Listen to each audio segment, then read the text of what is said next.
행복. 행복의 척도, 즉 행복도의 기준이 되는 것은 무엇일까요? 소크라테스에서부터 철학자들이 행복이 무엇인가에 대해 논리적으로 토론한 끝에 고통이 없는 것이 행복이다라는 정의를 내렸습니다. 내가 원하는 것을 얻고 바라는 바를 성취하는 것을 행복이라 합니다만, 사람의 갈망은 끝이 없어 종국에는 행복하지 못하게 되니 공식적으로 행복은 고통이 없는 것이라 할 수 있습니다. 감상적으로 마음의 행복이라 말하는데 손톱 밑에 작은 가시가 박혀도 고통스럽습니다. 그래서 어찌되었든 고통이 없는 것을 행복이라 합니다.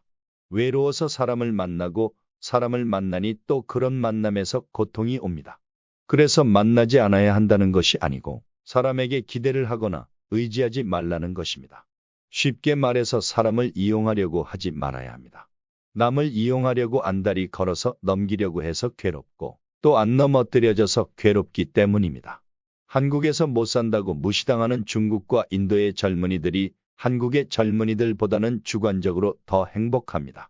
한국의 젊은이들, 이른바 영혼까지 모아서 투자한다는 영끌족들은 빚에 시달리고 병원에 가서 건강검진해서 수치가 좋으면 기분이 좋고 수치가 나쁘게 나오면 기분이 나쁘고 그렇게 빚에 쪼들리고 건강검진으로 기분이 안 좋으니 행복한 사람이 몇 명이나 있겠습니까?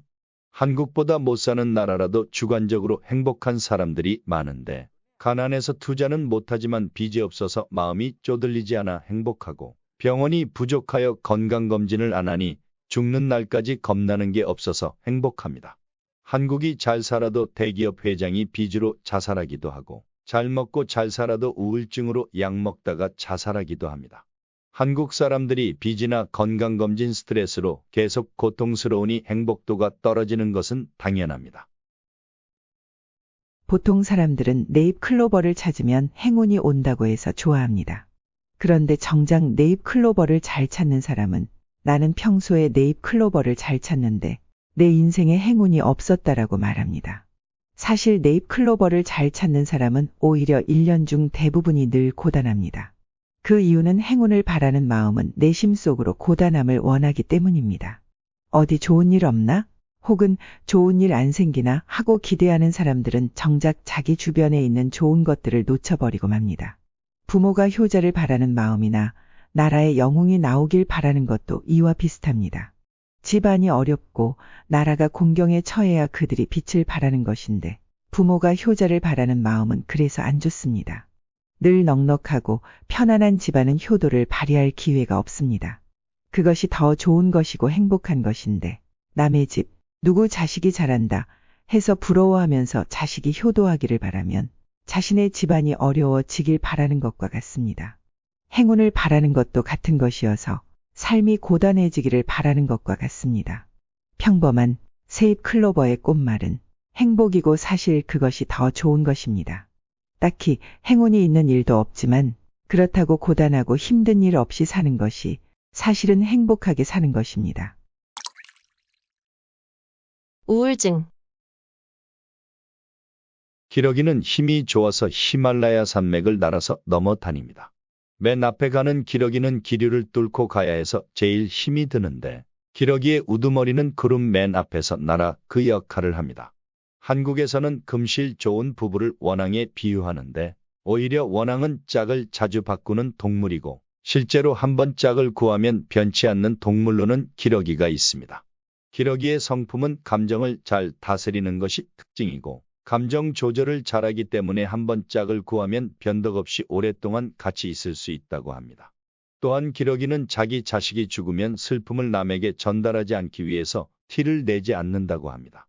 기러기의 타고난 성품이 그러하여 하늘의 신이 보호하는 동물입니다. 감정 조절을 잘하니 기러기 수명도 긴 편입니다. 사람은 다른 사람이 자신을 과하게 칭찬하면 보통은 그만하라고 화를 내지는 않습니다. 그런데 남이 뒤에서 자신을 조금만 욕해도 화를 내는데 이럴 때는 뭐 욕할 수도 있지 하고 넘어갈 줄도 알아야 합니다. 반대로 자신에게 너무 과하게 칭찬하면 그만하라고 말할 줄도 알아야 합니다. 감정을 잘 다스리는 사람은 화도 잘 다스리고 그래서 저절로 몸의 기도 맑아집니다. 자신의 나쁜 감정을 남에게 전하지 않는 사람, 감정 조절을 잘하는 사람은 리더의 자질이 있는 사람입니다. 기쁜 일에 쉽게 기뻐하면 반대로 화나는 일에는 크게 화를 내게 되어 감정의 기복이 심하기 마련입니다. 자신이 슬픈데 남이 기쁘면 그것을 못 봐주겠다는 사람은 현재 우울증입니다. 자신의 슬픔을 남에게까지 그 기분을 전가하는 사람, 또는 반대로 남에게 안 좋은 일이 있어 슬픈 감정 상태에 있는 것을 살피지 않고 자신에게 좋은 일이 생겼다고 한층 좋아하면서 기뻐하는 것도 우울증이라고 합니다. 남에게 인정받기를 좋아하는 사람은 칭찬받는 분위기 속에서는 늘 착하게 행동하다가도 칭찬받지 못하는 상태가 되면 인정받으려는 노력을 반대로 뒤집는 행동을 하는 경우가 있는데, 남의 칭찬에 집착하는 데서 오는 것으로서 이것도 우울증입니다.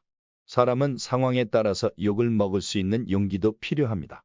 갱년기가 되면 간혹 화병으로 오해하는 일이 발생하는 경우가 있는데, 사실은 갱년기 증세거나 우울증일 수 있습니다. 우울증은 치매의 전조 단계입니다.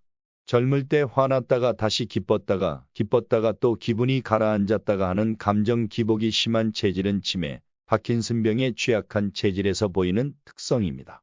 우울증 같이 정신적으로 힘이 드는 상태가 계속되면 치매로 딱 넘어가게 되는데, 자신의 스트레스로부터 덜 고통받기 위해 넘어가는 장치 같은 것이 치매입니다. 치매는 평소에 운동을 해서 혈액순환을 잘해야 예방이 됩니다. 식품으로는 산수유, 오미자가 치매 예방에 좋은데, 그래도 운동은 기본으로 해줘야 합니다. 옷을 빨 때 세제를 안 넣어줘도 계속 주물러주면 때가 결국에는 빠지는 것처럼 혈액순환도 운동해서 계속 몸을 움직이면 결국 좋아집니다. 치매가 왔을 때 무작정 병원에 가기보다는 치매 병세가 서서히 진행되고 있고 아직 증세가 약하면 약을 쓰지 않고 기본적으로 운동하고 밥 잘 먹는 방법이 더 좋을 수 있습니다. 치매나 파킨슨병이 와서 몸이 급격히 나빠지면 이때는 부작용을 감수하고 병원에 가서 약을 쓰는 것이 더 좋을 수 있습니다. 뇌졸중, 중풍의 초기 징후는 혀 발음도 정확하고 운동 능력도 안 떨어졌는데, 한번 웃으면 못 참는 것과 별거 아닌 것에 버럭 화를 내는 것이 있습니다. 또한 평소에는 하지 않던 사람이 갑자기 집안에서 바지를 벗고 다니고, 깔끔하게 다니던 사람이 남을 의식하지 않고 팬티만 입고 웬만한 곳은 그냥 왔다 갔다 나다니는 경우, 나중에 뇌졸중으로 발전하여 점차 못 움직인다고 합니다. 불행. 햇빛이 대지에 내려 비치면 상당량의 공기 분자들이 전기적 이온 상태로 바뀌면서 사람의 머리도 좀 더 이성적으로 돌아가고 중병도 밤보다는 낮에 그 증세가 덜해집니다. 촛불 약 500개를 한꺼번에 켜면 헐헐탐으로 태양빛보다는 약해도 태양빛 같은 성질을 갖게 되기도 하고, 장작불도 그런 효과가 있어서 사람 건강에 도움을 줍니다. 그래서 집안에 벽난로가 하나 있는 것도 좋습니다.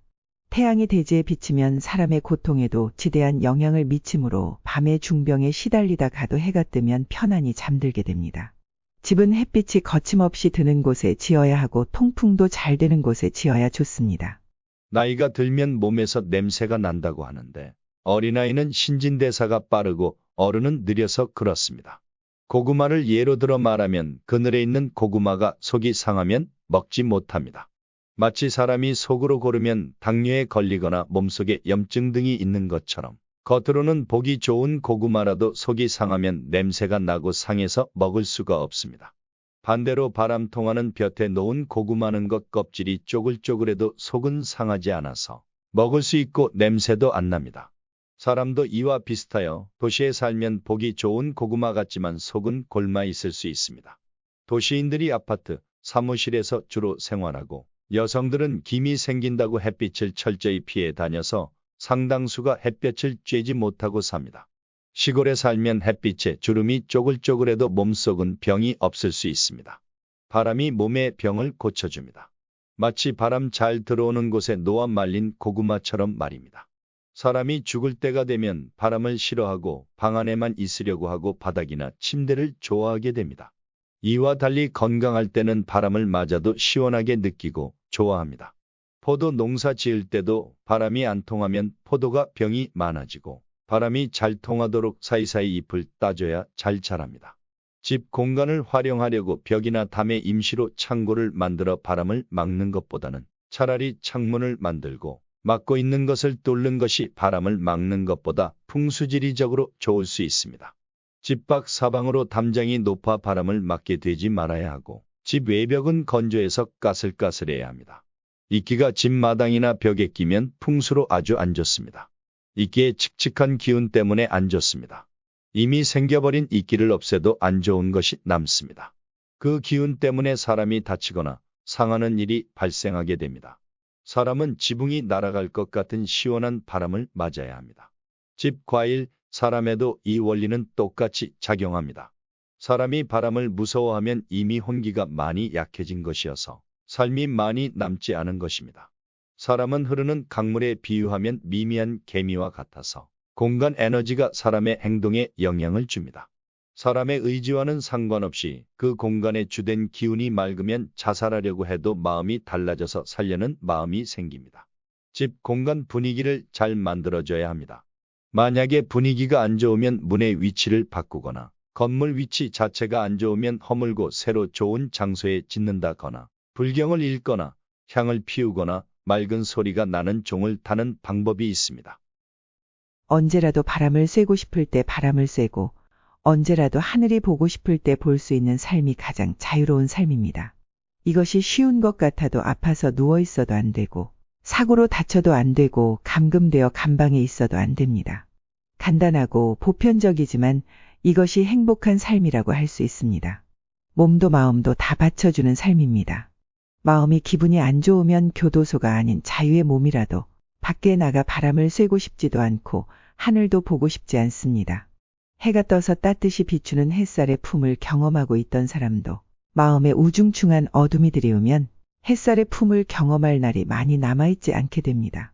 나이를 떠나 사람이 살면서 신선한 생각과 마음, 맑은 정신을 잃으면 살아도 마치 죽은 것과 같습니다. 탁한 생각이 들고 마음도 우중충해지면 죽은 것과 같고 마음이 어두워지면 밝은 햇빛을 싫어하는 사람이 됩니다. 해가 매일 뜨다 보니 진정한 햇빛의 가치를 잊고 지내는데 중병을 앓다 보면 아침이 왔을 때 햇빛이 육체적 고통과 정신의 고통을 말끔히 씻어주는 것을 경험하면서 또 한 번 햇빛의 가치를 느껴보게 됩니다. 방을 깜깜하게 해놓고 공기만 터놓아도 사람이나 새나 아침이 왔음을 합니다. 중병을 앓는 사람이 방 안에 신선한 공기가 들고 아픔도 잦아들어 편안히 잠이 들고 하면서 아침이 왔음을 알게 됩니다. 고통이 심할수록 이것을 더욱 뚜렷이 인식하게 됩니다. 탁한 유혹이나 욕망을 단 한 방에 떨칠 방법이 있기는 하지만 시간이 지나면서 되풀이되기를 계속하다 보니 늙어 죽도록 산송장으로 지내게 됩니다. 어느 순간 이제 끝났다고 하다가도 어느 정도 시간이 지나면 또 육체적 쾌락에 흔들리게 됩니다. 이런 탁한 유혹과 욕망을 단 한 번의 시련으로 한 번의 일생에서 떨쳐내고 잘라내야 합니다. 늘 아침의 맑은 햇살처럼 신선한 바람처럼 하늘의 맑은 달처럼 마음이 항상 시원해야 하는데 유혹이나 욕망을 잠시 해소한다고 하여도 절대 끊어지지 않고 반복되고 되풀이됩니다. 마음을 열고 지루할 정도로 관조하면서 몸 안에서 인내가 싹이 나고 인욕이 자라나야 하는데 순간 유혹과 욕망을 해소하여 만족하고 털어버리면 이것이 반복됩니다. 관조하지 않고 회피하면 자신을 너무 모르게 되어 유혹이나 욕망의 씨앗이 묻혀 있으면서 계속 불씨가 살아나게 되어 있습니다. 이론적으로는 이러한데 자신이 이를 어떻게 이해하고 지혜를 발휘하느냐는 다른 문제입니다. 해소한다거나 푼다고 하여 이것이 해결되는 것이 아니고 마음의 흔들림 속에서 마음을 깊이 계속 바라보면서 흔들리는 이유를 찾아내고 마음을 지켜보면서 참아내어 그런 작은 불씨가 있을 때 총력을 다해서 초기에 끊어 없애야 합니다. 호된 시련을 겪어도 쉽사리 끊어지는 것은 아니고 그래서 그런 어떤 탁한 유혹과 욕망이 단번에 끊어지는 것이 아닙니다. 예를 들어 술로 인해 혹독한 중병을 앓았어도 시간이 지나면 술을 끊지 못하고 또다시 탐닉하게 됩니다. 혹독한 시련도 그런 기운을 끌을 수 있는 대안이 안 됩니다. 우중충한 그런 기운은 단번에 끊어내야 하는데 몸은 안 따라주고 마음은 앞서가지만 끝없는 방황만 되풀이하게 됩니다. 그래서 세속에서 말하는 경쟁과 도전에는 뚜렷한 차이가 있습니다. 도전은 오로지 자신과만 경쟁하는 것을 도전이라 하고 매사에 자신이 할 수 있을까, 체력이 감당할 수 있을까, 두려움을 이겨낼 수 있을까 하고 자신의 꿈과 계속해서 경쟁을 되풀이하는 것입니다. 경쟁은 남을 대상으로 남이 나보다 잘하면 안 되는데, 특히 적일 때는 저놈이 꺾여야 하는데 하는 마음에서 나오는 것으로서 경쟁심만 가지고 있으니 최후에는 참혹한 패배만 있을 뿐입니다. 진정한 도전이란 늘 자신이 키워온 꿈에 도전하고 자신과의 끝없는 경쟁으로 나무처럼 싹이 나고 재물이 모이듯 그 어떤 에너지가 모이게 됩니다. 남과의 경쟁은 늘 고달프기도 하지만 끝에는 참담한 패배만 있을 뿐입니다. 도전과 경쟁은 비슷한 의미를 가지나 이처럼 대조적인데 도전은 자신과의 경쟁이고 경쟁은 오직 남과의 경쟁입니다. 등산이라는 것도 잘못하면 앞지르기 추월하기 경쟁이 되고 도전의 힘은 자신과 경쟁하여야 기를 수 있습니다. 두려움이 많은가 적은가는 개인적 차이이고 유혹의 강한가 약한가도 역시 개인마다 차이가 있습니다. 이런 차이는 개인이 가진 기의 차이에 의해 나타나는 것으로서 기가 강하면 그 두려움과 유혹을 제압할 수가 있습니다. 어떤 사람이 예의범절이 없어서 남에게 욕을 먹는 것도 그 사람이 가정교육을 못 받고 못 배워서 그런 것이 아니라 기운이 약하여 자신을 지키는 힘이 없어서 그런 것입니다. 군자는 늘 내면에 부끄러운 기운을 가지고 있어서 자기 내면에서 스스로 숙이고 있기 때문에 형벌이 필요 없지만 일반 사람은 남의 잘못은 잘 보는데 자신의 허물은 보지 못하니 자꾸 허물이 커져서 결국은 낭패를 봐야 하는 상황에 놓이게 됩니다. 아주 총명한 사람은 나이 60세가 되면 전체에서 1에서 5%에 챙길 것과 90%에 버릴 것을 구분할 줄 압니다. 젊었을 때는 쓸모없는 90%와 중요한 10%를 챙겨 살아왔는데 나중에는 쓸모없는 90%를 버리게 됩니다. 인생에서 약되는 것은 챙기고 쓸데없이 무게 잡고 폼 잡는 것을 구분해서 버립니다. 총명한 사람은 약되는 10%가 점차 비중이 커져서 거의 100%가 되게 살아갑니다. 젊어서는 폼 잡는 것들의 비중이 많았는데 약되는 것으로만 인생을 채워서 살아갑니다. 사람의 90% 정도가 철없이 60세가 넘어도 죽을 때까지 폼만 잡다가 갑니다. 사람 중 10% 정도가 나이 60세부터 이것을 구분하게 되는 것입니다. 80에서 90%에 이르는 대부분의 사람들은 불만에 찬 인생을 사는데 죽을 때까지 남편, 부인, 부모 잘 못 만나서 이렇게 산다고 신세 한탄만 합니다. 누구 때문에 내 인생 망쳤다 이렇게 생각하고 삽니다. 나이가 70, 80, 90세가 되어도 전혀 달라지는 것이 없는 사람이 있습니다. 부모가 서운하게 한다고 자식이 집을 나가는 경우가 있는데 이런 애들 하는 것을 어른이 하는 경우도 있습니다. 가족이랑 외식을 했는데 아이가 마음에 안 든다고 관심받기 위해서 확 나가 버리는 경우가 있습니다. 초등학생 때나 하는 행동으로 어릴 때는 귀엽게 봐줄 만한데 나이 들어서 해도 어쩔 수 없기는 하지만 철이 들어서 그런 주책은 하지 말아야 합니다. 깨달음의 정의. 깨달음은 모든 것을 쉬어버리는 것, 멈추는 것 또는 만물에 자신이 스며들어 자아라는 좌표를 잡을 수가 없는 것을 말합니다. 또 다른 정의는 영원한 행복입니다. 인간의 행복은 현재 당면한 한 가지 문제가 해결되면 안도의 한숨을 쉬면서 오는 단편적인 것인데 이런 일시적인 것이 아니라 전체적인 모든 것을 해결하여 얻게 되는 완전하고 영원한 행복이 또 다른 깨달음의 정의가 됩니다. 깨달음의 길이 수많은 삶 중에서 최상의 삶의 길이라고 보았기 때문에 대대로 그 수행의 길에 뛰어든 사람들의 역사가 기원전부터 이어져 오고 있습니다. 이 세상 모든 생명과 중생들이 다툼과 가난과 질병에서 벗어날 수 있는 길이 있는가?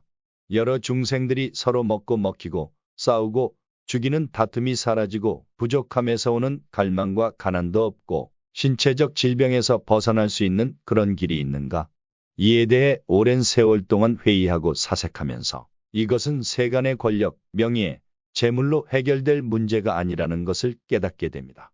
결국은 자아 완성이 모든 세상의 완성으로 통하는 것입니다. 하나로 통한다는 것이 상대성 이론에 통하기도 하고 모든 것이 하나로 통한다는 것입니다. 나의 한 단계 높아짐이 이 세상이 한 단계 높아지는 것과 다를 것이 없습니다. 눈 감고 깊은 선정에 젖어들면 세상의 고유성, 실체는 무의미해지고 내가 잠에서 깨어나면 꿈속의 대상, 환경이 사라져 버립니다.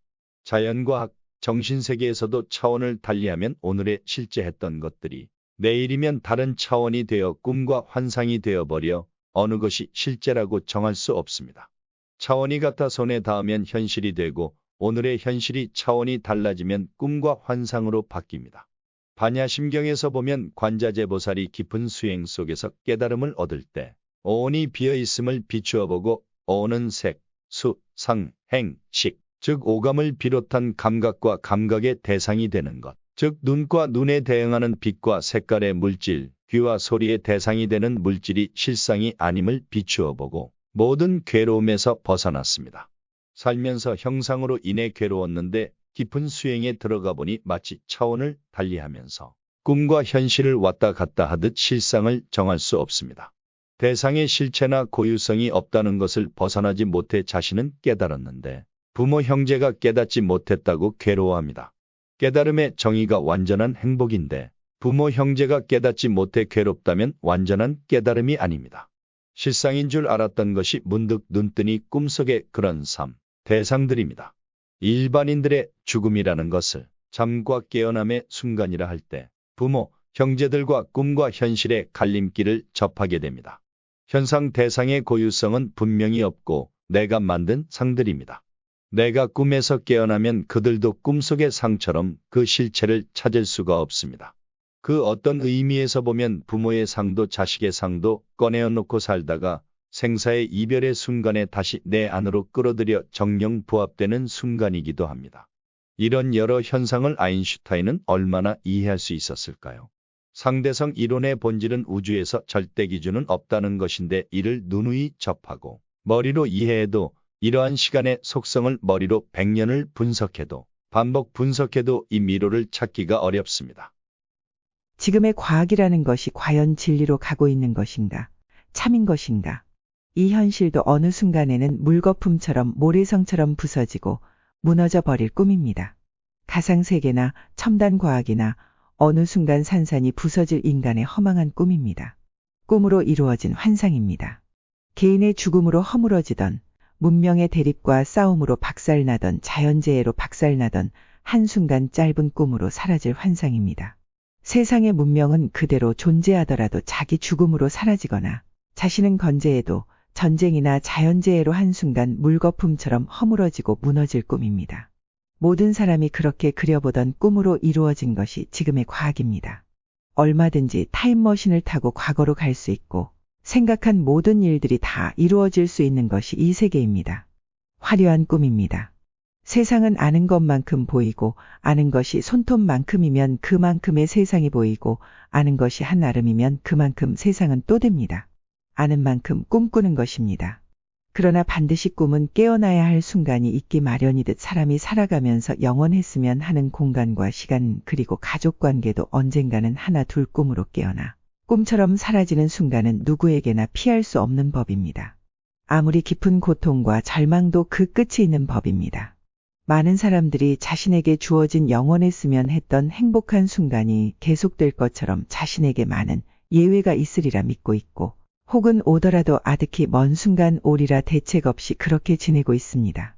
하지만 그런 꿈은 오래 갈 수 없는 것이 필연적입니다. 캄보디아 여행 중에 수상가옥에서 사는 헐벗고 굶주린 사람들을 보면서 감상이 사람마다 각기 다른데 어떤 사람은 그곳에서 아이를 입양해서 데려오기를 잘했다고 생각하기도 합니다. 또 어떤 사람은 그들을 보면서 자신이 얼마나 행복한가를 느끼고 앞으로 성실히 살 것을 다짐합니다. 그러나 이런 감정은 가장 교만한 생각입니다. 앞으로 살면서 자신이 겪어야 할 참화가 많은데 옥황상제로부터 그런 삶을 겪지 않는다는 보증서 같은 것도 받지 않았으면서 그런 생각을 일으키는 것은 교만입니다. 또 어떤 이는 큰 동정심을 일으키진 않았어도 마치 자기 자신을 두고 온 것 같고 자기가 겪어야 할 길이기도 한데 그런 것을 확고히 보증할 수도 없고 벗어날 수 있는 방법을 찾아야 한다고 생각합니다. 그러나 이런 마음 모두 착각입니다. 자신을 비롯해서 부모와 형제가 세상의 모든 희노애락에서 예외가 될 보장도 없으면서 눈앞에 펼쳐진 상황을 보고 행복하다는 생각을 일으키는 것은 자신의 과거와 미래를 잠시 보여주었을 뿐인데 그것을 남의 모습으로 보는 것이니 모두 한심한 중생의 생각입니다. 고실에 버리다. 고실에는 음식을 신에게 바치거나 벌레나 새들 먹으라고 던지는 행위를 일컫습니다. 음식 한 숟가락, 술 한 모금을 탐하여도 몸에 병이 올 수 있으므로 옛 성인이 그 옛날부터 알려져서 전해져 온 풍습입니다. 조선시대 때 지금보다 더 음식이 귀했는데 떡이나 첫 술은 버렸습니다. 귀한 음식일수록 먹다가 체해서 죽거나 더 먹다가 병이 오거나 합니다.